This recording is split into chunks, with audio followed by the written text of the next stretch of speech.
और अब की बार तो अरब लीग ने ऐसी बेइज्जती कराई है इन बेचारे उन फलस्तीन के लोगों की, जिनकी शहादत हो रही है, जिनकी जान जा रही है इजरायली दहशतगर्दी की वजह से। लेकिन इस अरब लीग ने ये कहा जी हम फलस्तीन के साथ हैं, लेकिन एक लफ्ज में भी इजराइल के खिलाफ कंडेमनेशन नहीं की, और ये नहीं कहा कि इजराइल, अगर हम सिर्फ हम इस स्टेटमेंट ही पास कर रहे हैं, एक स्टेटमेंट में भी उनके लिए इजराइल के खिलाफ बात करने का दम।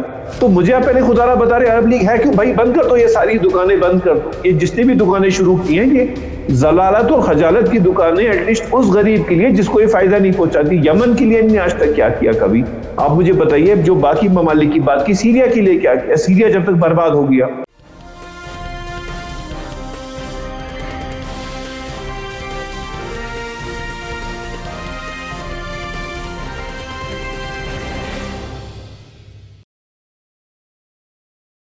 हेलो, नमस्कार, आदाब, सत श्री अकाल और अस्सलाम वालेकुम। मैं हूं मोहम्मद अहमद काज़मी, लेकर आया हूं आपका पसंदीदा कार्यक्रम आपके रूबरू। इस कार्यक्रम में हम आपको कुछ जानकार लोगों से मिलवाते हैं और कुछ ताज़ा खबरों पर बात करते हैं, ताकि कुछ गहराई से मालूमात बढ़ सके और आप उस हद तक गौर कर सकें, समझ सकें, जो आम तौर पर मीडिया में नहीं बताया जाता है।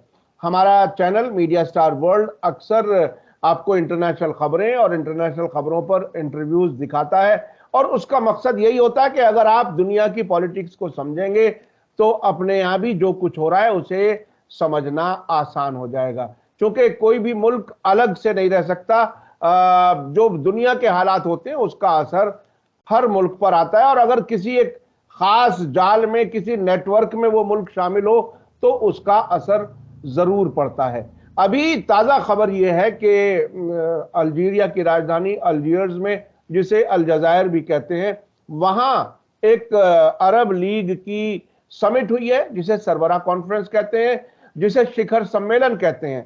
उसमें कमाल यह हुआ है कि ना तो सऊदी अरब के क्राउन प्रिंस मोहम्मद बिन सलमान पहुंचे, और ना ही उनके साथी, पिछलग्गू भी कहा जाता है उन्हें, यूएई के प्रेसिडेंट मोहम्मद बिन जायद, वो भी नहीं पहुंचे, और भी कई मुल्कों के लीडर नहीं पहुंचे। लेकिन ये कॉन्फ्रेंस हुई।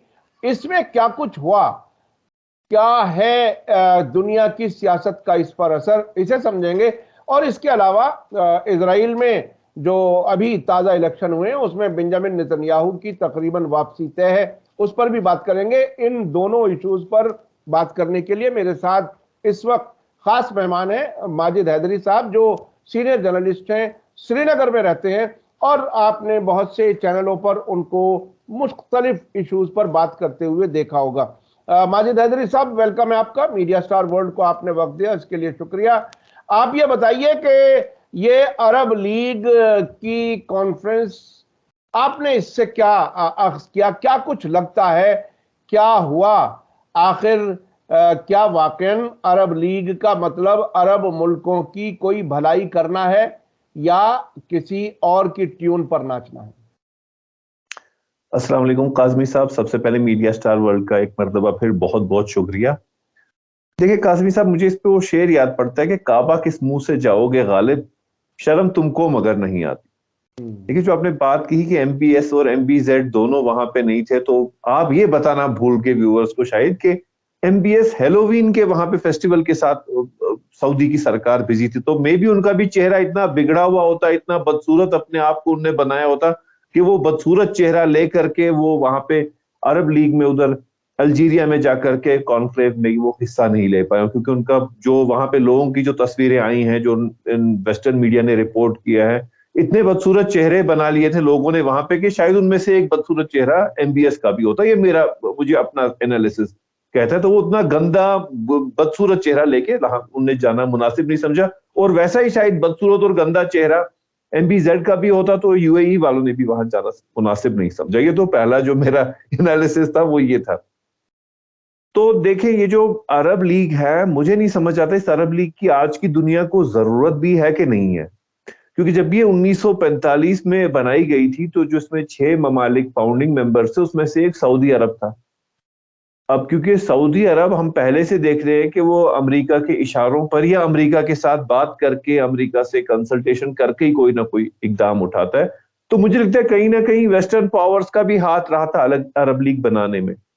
ये मैं इसलिए कह रहा हूं क्योंकि अगर अरब लीग बनाई गई जिसमें कि अभी तक 6 से 22 मुल्क बन गए, लेकिन अरब लीग क्या कर पाई? जो सबसे बड़ी मिसाल है वो फलस्तीन की मिसाल है, और फलस्तीन पे ही आप भी शायद अगला सवाल पूछेंगे, लेकिन अभी मैं फलस्तीन पे ना जाऊं। इराक है, इराक को बर्बाद कर दिया अमेरिका ने, नेटो फोर्सेस ने, एक मुल्क बर्बाद कर दिया। अरब स्प्रिंग के नाम पे लीबिया बर्बाद हो गया। तो अरब लीग ने आज तक किया क्या? इनने सिर्फ वहां पे जहां किसी मुल्क में गए, पहले तो बड़े बड़े मुल्कों में, इस दफा अल्जीरिया गए, वरना तो बड़े बड़े मुल्कों में जाके वहां पे वही वो जी क्या कहते हैं, मंदी वगैरह खाते थे, और वहां पे राशन चावल जाया करके, तो असराफ खर्च वाले लोग हैं, वहां से चले जाते थे। तो इन्होंने किया क्या? इनका कंट्रीब्यूशन क्या है? फलस्तीन अगर इतने साल से वहां खून रेजी हो रही है, तसादुम हो रहा है, क्या किया अरब लीग ने? कौन सा एक ऐसा कुछ रेजोल्यूशन पास किए बगैर तो ये कुछ करते नहीं है। रेजोल्यूशन क्या होता है जी? जबानी जबा खर्ची होती है। और अब की बार तो अरब लीग ने ऐसी बेइज्जती कराई है इन बेचारे उन फलस्तीन के लोगों की, जिनकी शहादत हो रही है, जिनकी जान जा रही है इजरायली दहशतगर्दी की वजह से। लेकिन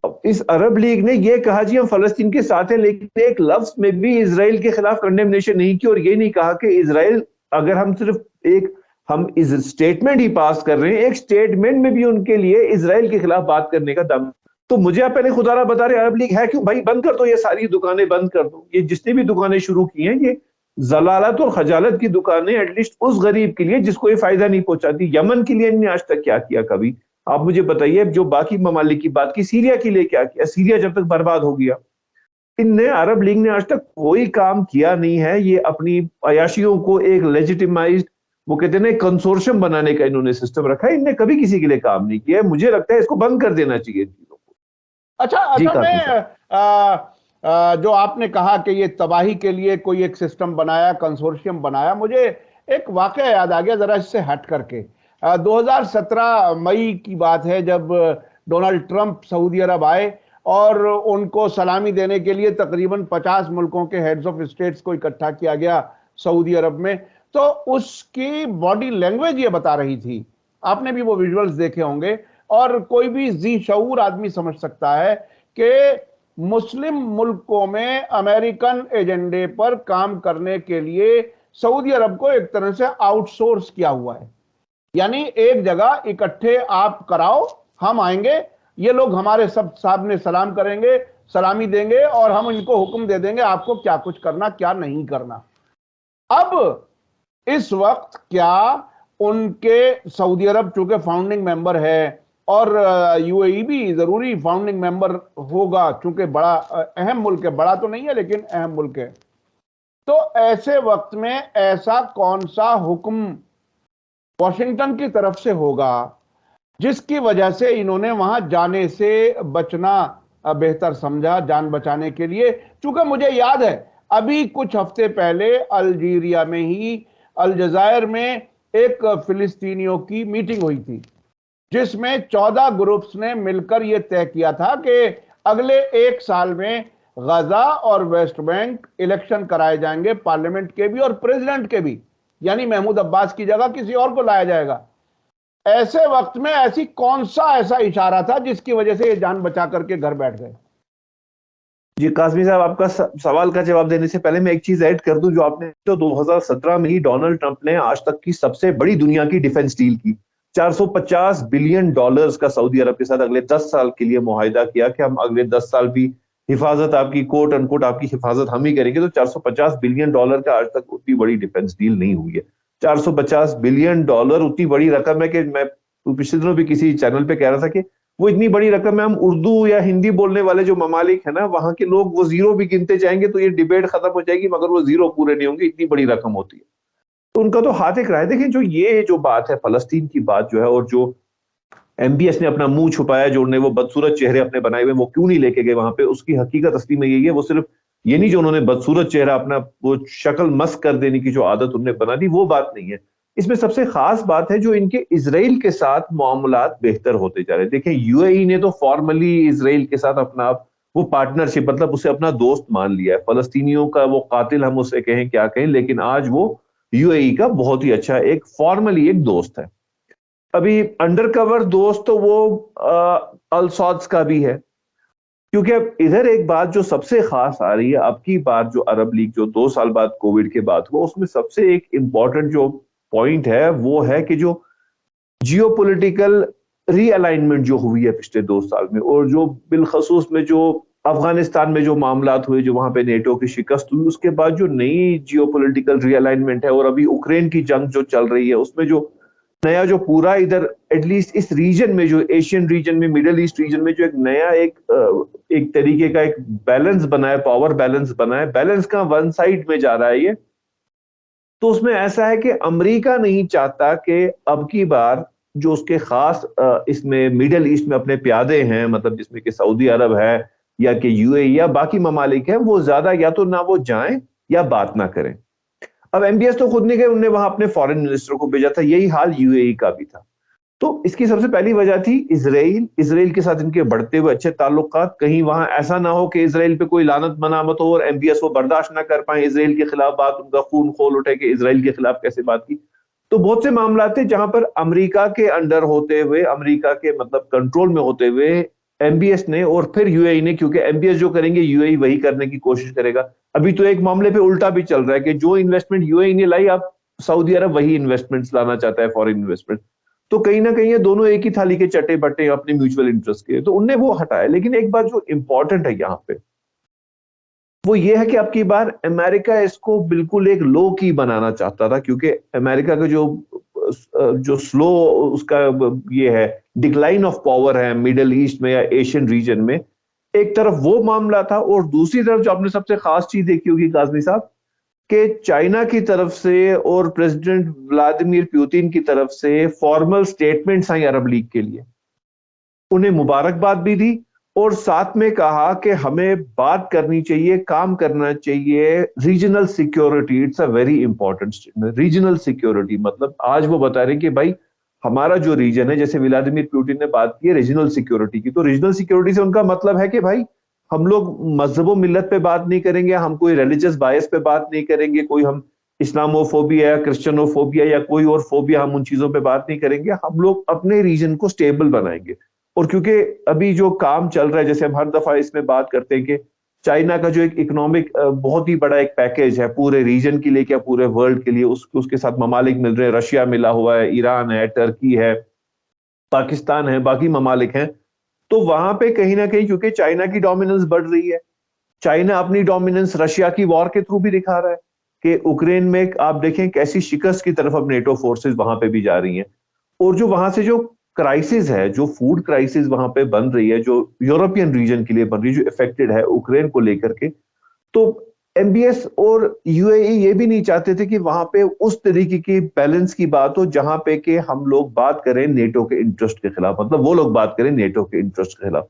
तो इस चीज को सोचते हुए उन्होंने कहा कि माई बाप हम तो जाएंगे ही नहीं, जो बात होगी वो हम बाद में देखेंगे। और सबसे खास चीज आप देखिए सऊदी अरब के अखबारात में क्या बयान दिया है। सऊदी अरब के अखबार अरब न्यूज ने बयान दिया, उन्होंने सिर्फ अपने वहां के जो मंत्री महोदय उनके गए थे उसमें उन्होंने उनकी बात की। उन्होंने कहा जी, मंत्री महोदय ने कहा भाई फलस्तीन का मसला है, और मंत्री महोदय ने कहा फलस्तीन का मसला है, गुर्बत का मसला है, मंत्री महोदय ने ये कहा, मंत्री महोदय ने वो कहा, लेकिन मंत्री महोदय ने इजराइल के खिलाफ कोई बात नहीं की। तो देखिए किस तरीके से वो अपने वहां पर जो उनके जो लोग हैं, जो उनके सिटीजन्स हैं या जो उनके फॉलोअर्स हैं, किस तरीके का उनको वो वहां पे मामला फीड करते हैं।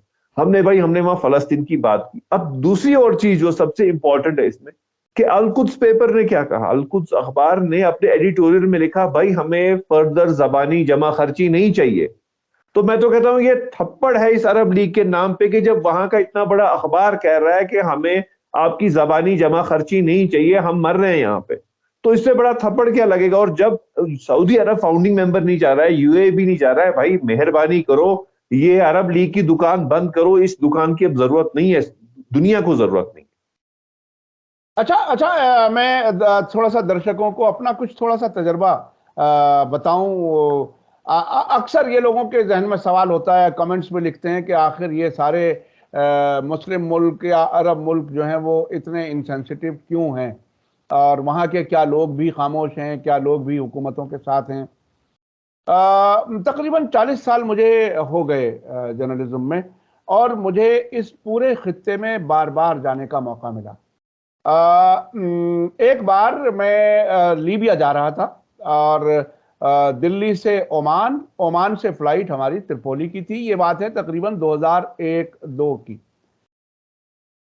फ्लाइट में कुछ वक्त था, पूरी रात का, अगले दिन फ्लाइट मिलनी थी त्रिपोली के लिए, तो एयरपोर्ट के नजदीक होटल में हमें रख लिया गया, जो एयरलाइंस का जो तरीका होता है।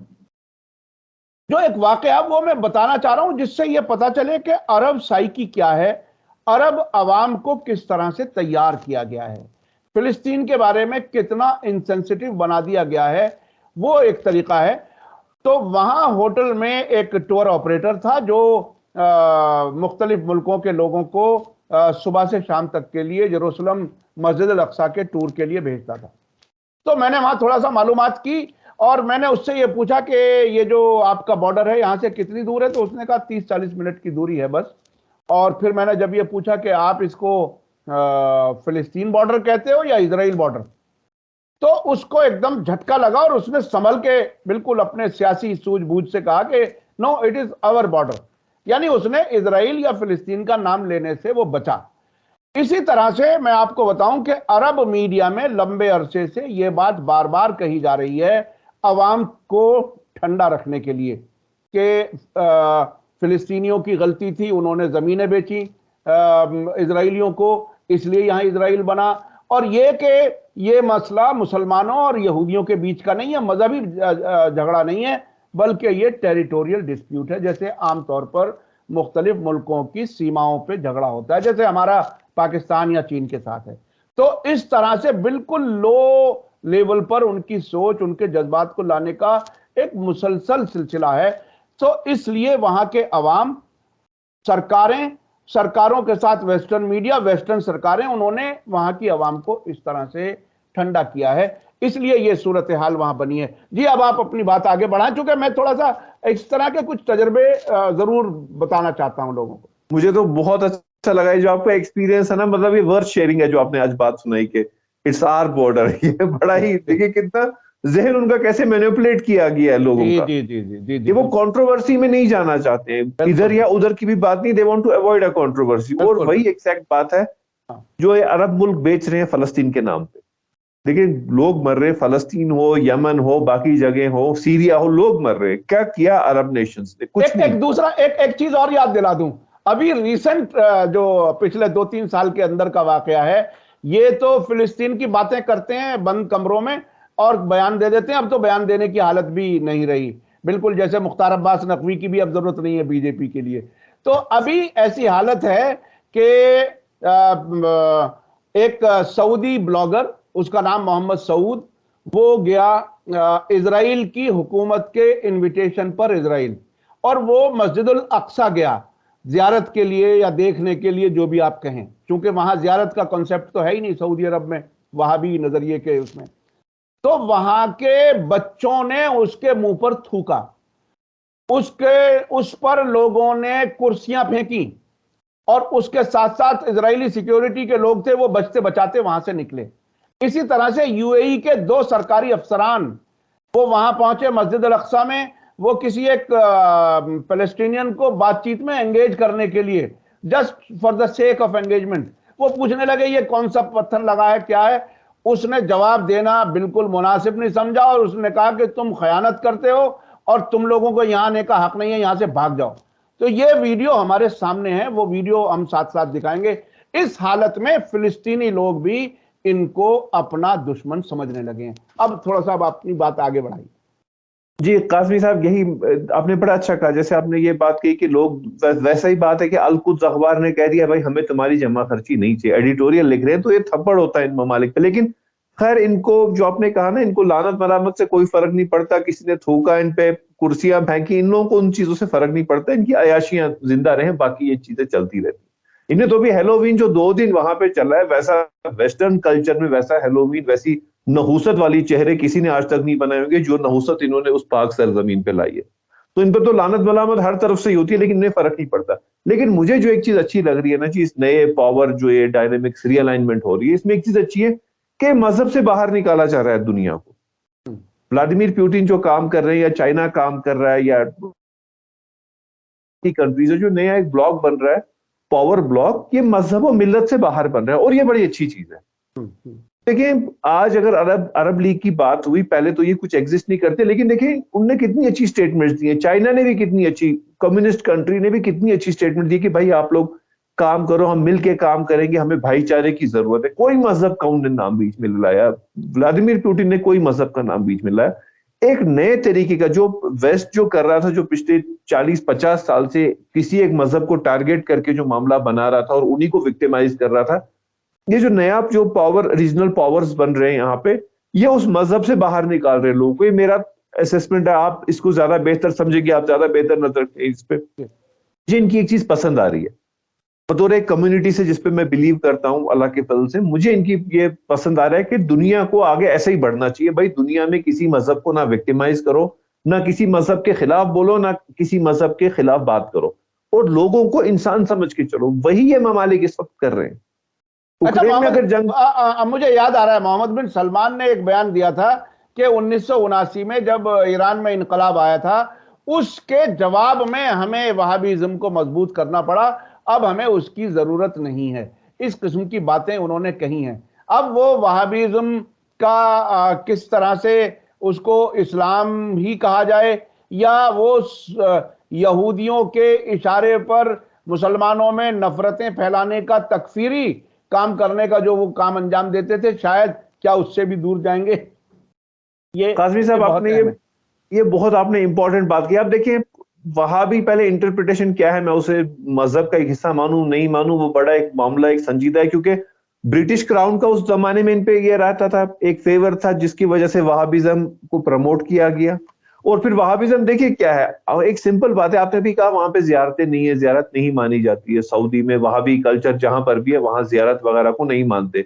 वहां क्या मानते हैं, बाबुल फैसल मानते हैं, बाबुल फहद मानते हैं, बाबुल एमबीएस मानते हैं, सड़कें तमाम हैं, बिल्डिंगें इन्हीं के नाम पर हैं, इनकी तस्वीरें हर जगह, लेकिन ये जियारतों को नहीं मानते। तो इनका तो एक वो अलग वो नार्सिसिस्ट जो इंटरप्रिटेशन है इस्लाम की, इन्हीं की तरफ हो। और जो ये करे वो सही है, नहुसत भरा चेहरा लाए, भाई अल्लाह ने चेहरा बनाया है इंसान को, और कहा जाता है कि भाई इंसान के चेहरे की सबसे ज्यादा कदर करो। और इसी चेहरे को एमबीएस ने कैसा वहां पे मनहूस बना दिया, नहुसत वाला बदसूरत बनाया, उसका असर तो होगा।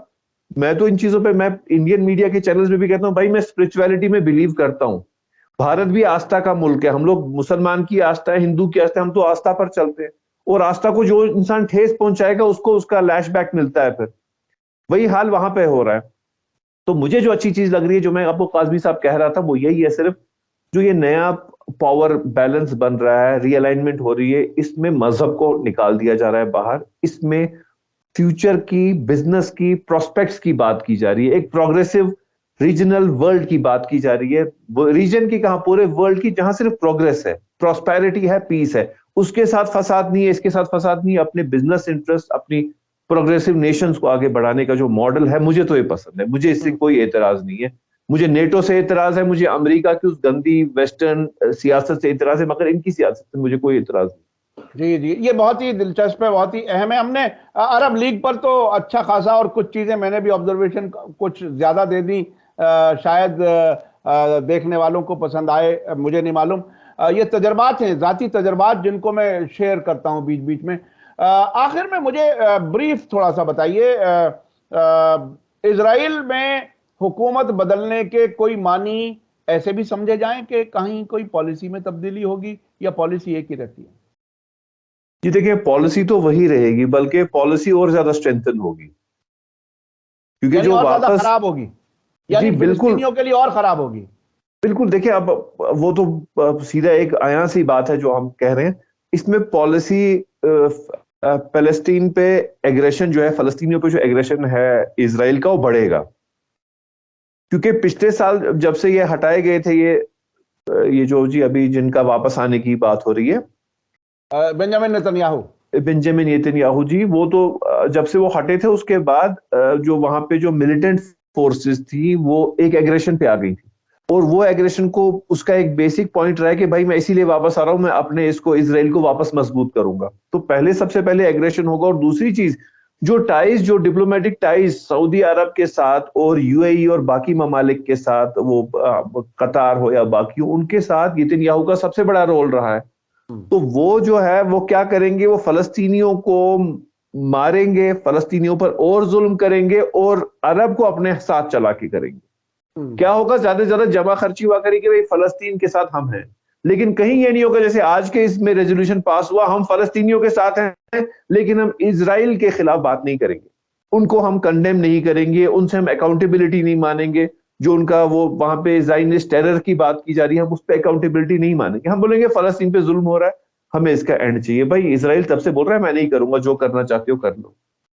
तो इसी बात पे दुनिया आगे चल रही है और फलस्तीन का मामला एक ह्यूमैनिटेरियन इशू है मेरी नजर में। मैं इसे दीन के नजर से, मजहब के नजर से नहीं देखता, मैं हर चैनल पे कहता हूं ये ह्यूमैनिटेरियन इशू है।